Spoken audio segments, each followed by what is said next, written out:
Doctor Arpana Rawat YouTube channel पर आप सभी का एक बार फिर से स्वागत है।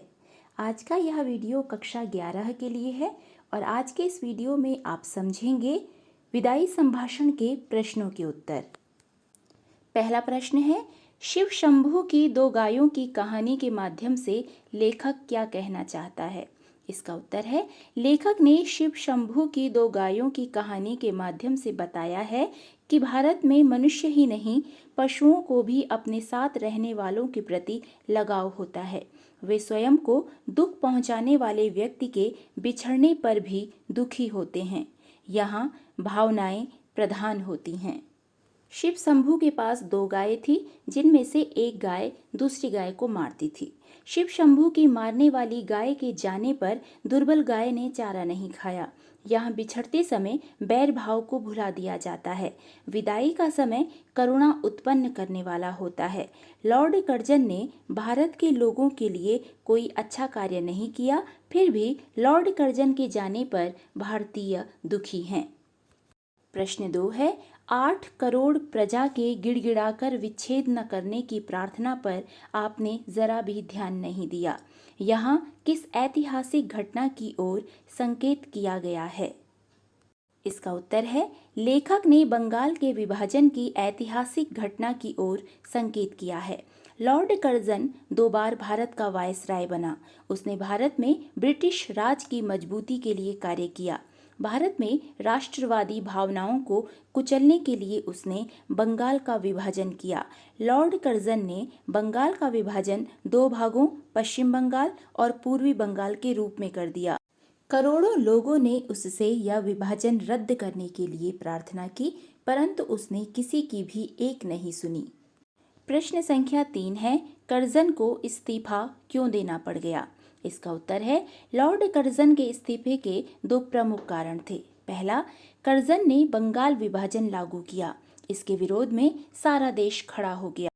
कर्जन द्वारा राष्ट्रीय ताकतों को खत्म करने का प्रयास विफल हो गया। इससे कर्जन सहित ब्रिटिश शासन की जड़ें हिल गई। दूसरा कारण है, कर्जन एक फौजी अफसर को अपनी इच्छा से नियुक्त करवाना चाहता था। उसकी सिफारिश को ब्रिटिश सरकार ने नहीं माना। उसने इस्तीफे की धमकी से काम करवाना चाहा, परंतु ब्रिटिश सरकार ने उसका इस्तीफा ही स्वीकार कर लिया। प्रश्न संख्या 4 है, विचारिए तो, क्या शान आपकी इस देश में थी और अब क्या हो गई?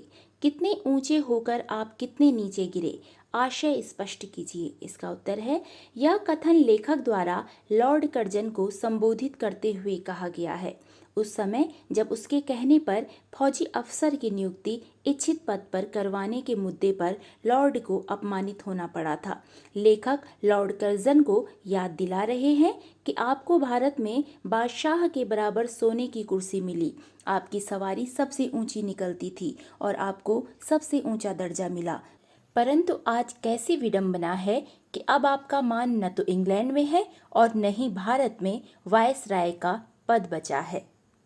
कहने का तात्पर्य यह है कि जिनका हुक्म बजाने के लिए आप भारतीय जनता का शोषण करते रहे, आज उन्होंने ही आपको ठुकरा दिया। आपका मान सम्मान सब मिट्टी में मिल गया। लेखक चाहता है कि कर्जन सोच कर देखे कि अकारण हमारे हितों को कुचलकर, हमारे देश को काटकर आज उसे क्या हासिल हुआ। प्रश्न संख्या 5 है, आपके और यहाँ के निवासियों के बीच कोई तीसरी शक्ति और भी है। यहाँ तीसरी शक्ति किसे कहा गया है?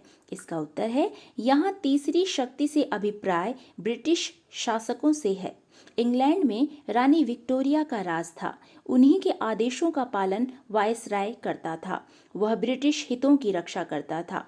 कर्जन की नियुक्ति भी इन्हीं उद्देश्यों की पूर्ति के लिए की गई थी। जब ब्रिटिश शासकों को लगा कि कर्जन हमारे हितों की रक्षा नहीं कर पा रहा है, तो उन्होंने उसे हटा दिया। अब पाठ के आसपास से पहला प्रश्न है। पाठ का यह अंश शिव शंभू के चिट्ठे से लिया गया है। शिव शंभू नाम की चर्चा इस पाठ में भी हुई है। बाल मुकुंद गुप्त ने इस नाम का उपयोग क्यों किया होगा? इसका उत्तर है, जब यह लेख लिखा गया था उस समय देश पर अंग्रेजों का शासन था, अतः अंग्रेज सरकार या उसके किसी बड़े अधिकारी के खिलाफ सीधे सीधे ढंग से कुछ लिख पाना संभव नहीं था। प्रेस पर प्रतिबंध लगा दिया जाता था। अतः लेखक ने अपने विचारों को व्यक्त करने के लिए शिव शंभू नामक एक पात्र की कल्पना की, जो भांग के नशे में खरी खरी बातें कहने के लिए प्रसिद्ध था। भारतीयों की बेबसी लाचारी का चित्रण करने के लिए लेखक ने शिव शंभू नामक पात्र की कल्पना की। इस पात्र के माध्यम से व्यंग्य करते हुए ब्रिटिश शासन की सच्चाई आम जनता तक पहुंचाई जाती थी। प्रश्न संख्या 2 है, नादिर से भी बढ़कर आपकी जिद है। कर्जन के संदर्भ में क्या आपको यह बात सही लगती है? पक्ष या विपक्ष में तर्क दीजिए। इसका उत्तर है, नादिर शाह एक अत्याचारी एवं जिद्दी शासक था, इसलिए लोग उसे तानाशाह कहते थे। लॉर्ड कर्जन की जिद भी नादिर शाह से बढ़कर ही थी। उसने जब बंग भंग का निश्चय कर लिया तो फिर भारतीय जनता के अनुरोध को स्वीकार नहीं किया और अंततः बंगाल को 2 टुकड़ों में बांट ही दिया।